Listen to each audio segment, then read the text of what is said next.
Rationalism, the work of Immanuel Kant. History of Psychology, Department of Psychology, California State University, Fresno, Professor Michael Botwin. Immanuel Kant was one of the foremost thinkers of the Enlightenment. In fact, many people consider him the most important Enlightenment philosopher. He was a reserved man who kept a rigorous and punctual schedule. As you'll read in the textbook, one time when he got distracted by reading a book he was really interested in, missed his walk, people got afraid and went to see if he was still okay. So Kant, who had a very small area of physical life, had a great intellectual mind whose work has spanned the ages and geography.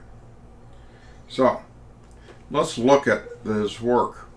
Kant believed the human mind was the center of the universe. In fact, he was one of the first people to come up with the idea that we create our perception of the universe in our mind, or at least some kind of experience of it.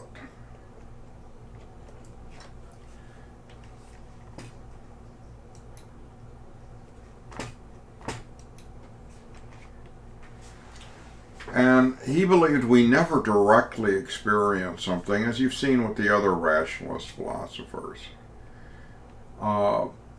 This is the so-called nominal world. And that's the real world in his opinion. What we experience is the phenomenal world, or the phenomena, that we have conveyed to us in turn by our senses. So if you ever wondered where the notion of phenomenology comes from in psychology and philosophy, it's Immanuel Kant. He had tried to develop a rapprochement between the empiricist and the rationalist approaches, tried to marry them together. He believed that the empiricist asserted that all knowledge comes from experience. The rationalist, if you remember, maintained that reason and innate ideas were there prior to experience. So Kant tries to put together experiences with those innate ideas. Yep.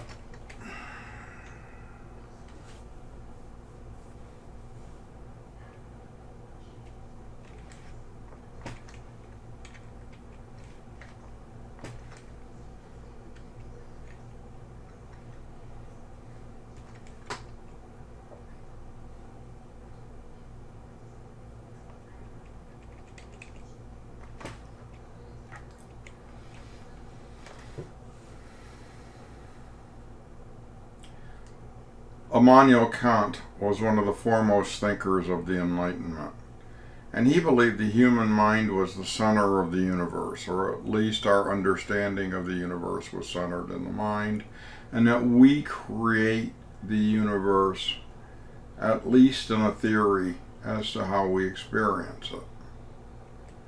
Now, he believed we never experience things, and he divided the world into the nominal world and the phenomenal world. The nominal world is the real world, is what is. What we experience is the phenomenal world. And the phenomenal world is conveyed to us through our senses. If you've ever wondered where the term phenomenology comes from in philosophy and psychology, this is where it comes from. Now, Kant attempted to resolve the disputes between the empiricist and rationalist. He tried to put together the most important components of both in his philosophy. So just to recap, so that you have a good basis here, remember that the empiricists believe that all knowledge comes from experience.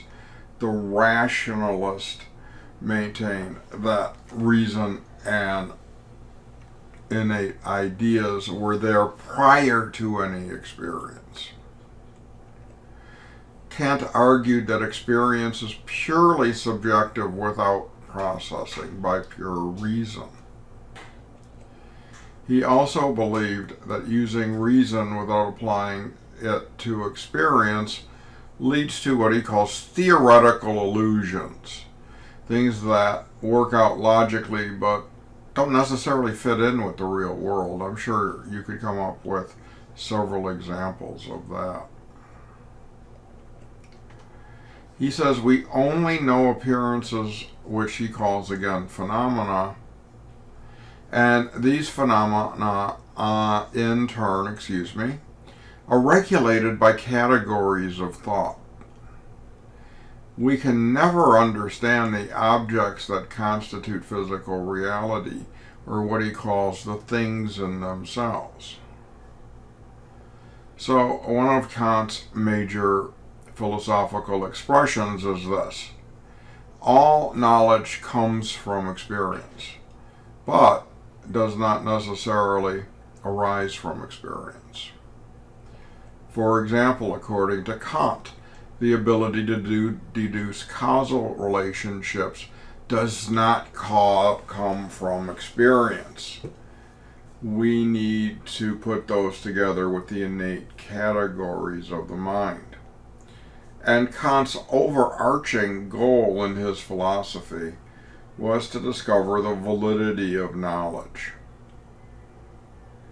Furthermore, he believed that we had a priori principles which were intuitively available prior to experience. He believed that we had an understanding of certain phenomena and principles and how things worked before we even experienced anything.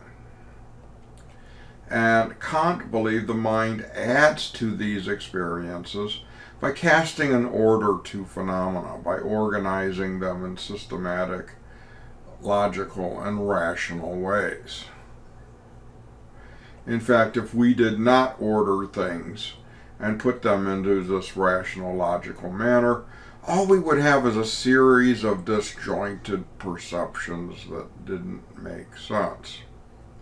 So, this leads Immanuel Kant to posit an active mind.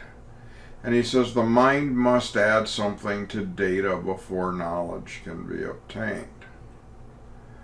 Furthermore, the mind makes sensory information meaningful. Now, how did he go about doing this? He developed a series of categories of thought. And these are innate principles that we have in our head prior to knowledge coming through the senses so that we can order things. And he said we have an understanding of these without experience. Things like time and space, understanding the progression of time, understanding spatial relationships. He also had categories of quality, limits on things. There can only be so much of one thing. What is reality? And negation. Anything that you can show, you can negate. So you get these qualities here. You also get categories of quantity, like having multiple objects or plurality. You can never really see totality, but we can understand it. If I was to talk about the population of the United States, I can understand that totality, but I can really never experience it. And we get other categories that come up in quantity as well. Unity, the relationship between things. The next set of categories in Kant's scheme are categories of relations. So what is something made of, and what is its quality? Substance and quality. Cause and effect, we'll see that if you haven't already in other discussions of the rationalist. Being active versus being passive. Are you going to actively do something to finish it, or are you going to passively absorb information? the last set of categories, and I'm giving you a very short version of these because we don't have time to get into all of Kant's work, but categories of modality. Possible versus impossible. We oftentimes try to stretch that. What is possible? What is not possible? It's often the point of many discussions. Existence or non-existence. Does something exist? Why does it exist? How does it exist? As I'm recording this lecture, the military has just released its findings on unidentified aerial phenomena. And there were many phenomena that the government said were there, but they couldn't identify. And they didn't say that they were aliens, but they didn't say they weren't aliens either. And this has been one of the ongoing things since people started studying the phenomena of UFOs and things like that. Do they exist or not exist? Put your favorite thing in there, whether it's a conspiracy theory or Bigfoot. And things that are necessary and things are contingent, things that would be nice to have. So Kant really believed in these different categories of the mind. I found this cartoon on the web that shows his thinking cap. You can see how this almost leads later to faculties of the mind and Spinoza and phrenology. Well, knowledge was one of Immanuel Kant's major things. And he says each perception that we have falls into a category. And knowledge is obtained through the judgments that we make about those perceptions. Kant says the subjective experience of an individual is not the passive processing of sense impressions, but the process of the mind operating on a sensation. My experiences may be subjective and different if I cast them on a stimuli than yours. My wife and I think I've mentioned this in other lectures, like to go wine tasting on occasion. And to me it basically breaks down to, do I find the sensations of drinking this wine pleasurable and tasty or not? I always find it fun to watch the wine snobs at wine testing who are going on about all of the different tannins and the flavors and the fruits and the woods and all this kind of stuff. I guess my taste buds just don't work that well, but you can see that just drinking the wine gives me sensations of pleasure, or if I don't like it, a little bit of pain and annoyance. But it's not passive. And if you were to take a wine snob and look at how they process information, you would find that they probably use a lot more markers than I do, just rather in terms of good or bad taste. Now, the problem immemorial that all these philosophers have. Where is the mind? Well, the mind in Kant's scheme is a theoretical thing. It has no substance and exists in space. It's a metaphysical thing that orders sensations in times and space, and the mind evokes categories or invokes categories to make experiences meaningful. So if you think about any experience that you have, for example, whether it be wine tasting, going out to eat, we start putting things into categories. Is this the best piece of beef I've ever had? What kind of how was it cooked? Is it a big slab of meat from a steakhouse? Is it a finely cut and seasoned piece of beef in a stir fry. We start categorizing all of these things in different ways to come up with the meaningfulness of an experience. We get apperception, and we've talked about the phenomena of apperception a couple of times. And in Kant's scheme, apperception is assimilating and ordering information. And when we do that, it reaches a level of providing meaning that we can understand. Finally, we look at, and we're missing lots of Kant stuff, but we're just talking about them in terms of rationalism, the categorical imperative. And the categorical imperative basically is his invocation of the golden rule. It's not enough to say experiences feel good and others do not. We all have to do things that don't feel good that are good for us. Going to the dentist. Very few of us think it's a pleasurable experience, but we understand that it ultimately is a good experience because we can keep our teeth longer. Kant wanted to know whether there were rules or principles applied to the feelings that made things desirable or undesirable. So he develops what he calls the categorical imperative. Now, in a translation, this is it.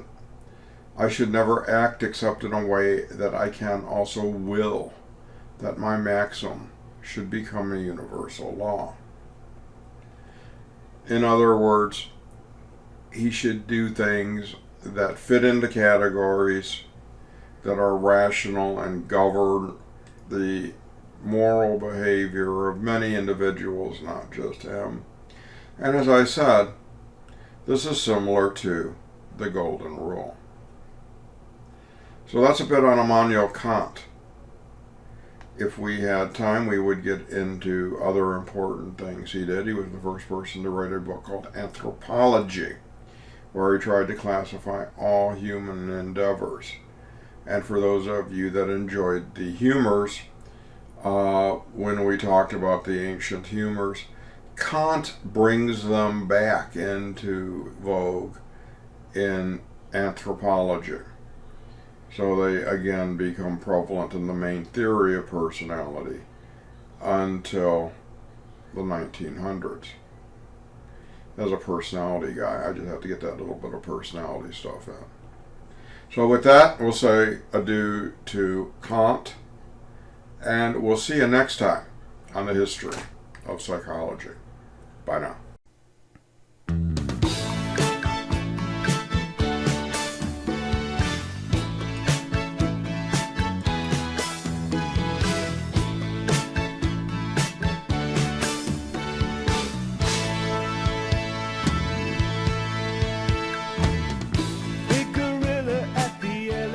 This has been a We Have Couches video production. Copyright 2020, Professor Michael Botwin. All rights reserved.